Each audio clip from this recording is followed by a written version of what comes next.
Ni, ramai orang komen kata pantun aku salah. Apa yang salah ni? Tak tahulah, aku pantun elok aja. Mana rupa kamu pantun? Aku pantun lah pergi ke kedai membeli gula. Okey. Sampai di kedai, gula habis. Alright. Singgah pula ke kedai sebelah, pun tak ada gula. Dah tak ada, jalanlah ke Pekan. Jalan ke Pekan. Memanglah salah. Salah ke? Mana ada pantun berkerat-kerat macam gitu? Tapi pantun kan kena ujung-ujungnya sama. Kan sama ujung tu. Itu dia dah jadi berborak. Habis tu rupa mana pantun? Nak rupa ni lah. Betul lah tu kamu tanya aku. Oh, kamu pandai? Pandai lah. Cuba kamu bagi pantun. Dia pantun ni, dia kena macam rangkap dia tu nak kena betul.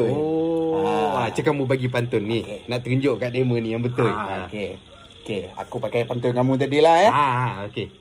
Pergi ke kedai, membeli sabun. Oh, sabun. Okey. Membeli sabun di kedai Pak Amir. Oh, Pak Amir. Pak Amir yang duduk mana? Yang ada depan tu, kedai depan ni. Oh, kedai depan ni. Anaknya nama Rohani tu. Kan dah masuk MRSM budak tu. Apa khabar Pak Amir tu serang? Alhamdulillah lah. Biasalah, sihat-sihat orang tua. Oh, sihat orang tua. Dia masih jaga kedai lagi lah. Ada lagi. Kadang-kadang bini dia. Oh, kadang bini dia jaga. Kadang bini dia. Tapi anak dia memang pandai. Oh, dia lah belajar MRSM.